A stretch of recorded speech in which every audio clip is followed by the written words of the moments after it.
Welcome to the Blueprint Briefing. I am your host, Marcus Seguier. Today, we are conducting a deep dive, journalistic analysis into a piece of contemporary history that has sparked intense debate across the digital landscape. We are examining the rhetoric, the historical roots, and the socio-political arguments presented by Lilly Gaddis in her viral video titled, "This is why the fatigue is RAL unhinged and proud." Our objective today is strictly educational and factual. We are here to dismantle the blueprints of this discourse, exploring how modern political narratives impact our daily lives, and how historical friction continues to shape the way we communicate in 2026. Let's get into the facts. One of the most significant arguments Gaddis presents addresses the disconnect between online rhetoric and face-to-face interaction. She acknowledges a common criticism that she would never express her views directly to a black person. Gaddis does not deny this. Instead, she builds an argument based on the fear of retaliation.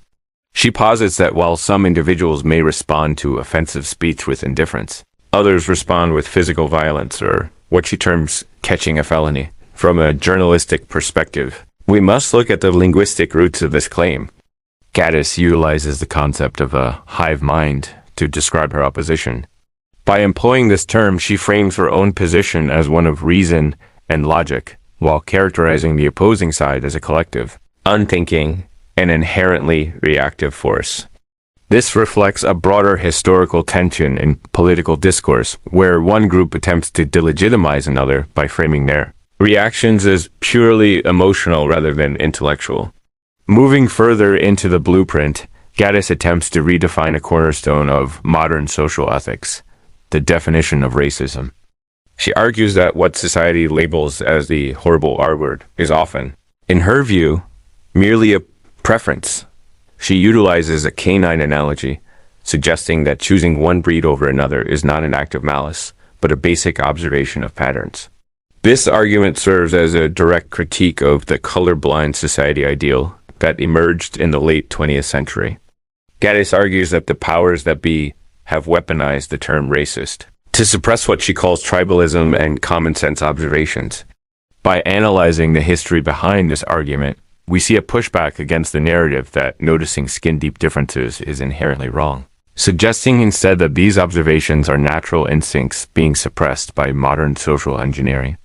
This brings us to the vinegar meme moment that highlights the cultural friction regarding language ownership. Gaddis reacts to a video of a man threatening violence against anyone using the word vinegar as a racial slur.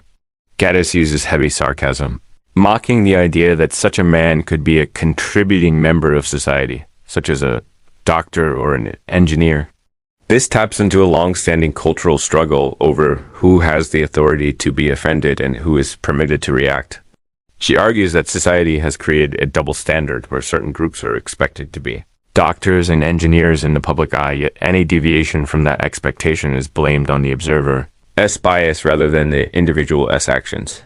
Perhaps the most controversial element of her presentation is the concept of being aspirationally black.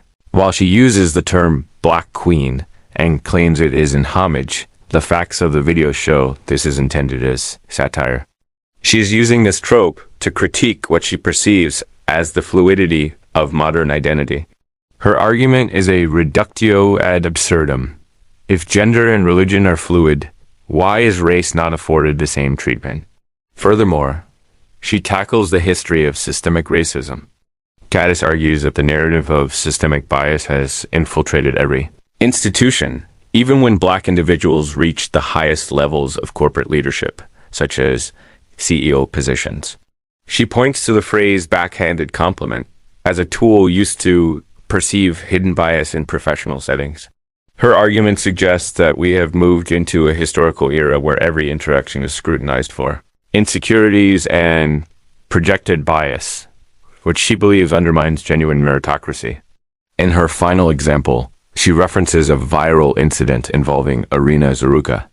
Gaddis uses this case to argue that white people are being conditioned to ignore their animal instincts for safety in order to avoid social ruin. She posits that in the year 2026, success, and safety are perceived to be tied to the total embrace of Black culture, regardless of personal comfort or observation. As we analyze the story as reported, the core of the fatigue Gaddis describes as a belief that modern social rules are contradictory and enforced through the threat of violence or social cancellation. Whether these arguments are viewed as a necessary challenge to a colorblind narrative or as a crossing of a social line, the historical impact is clear.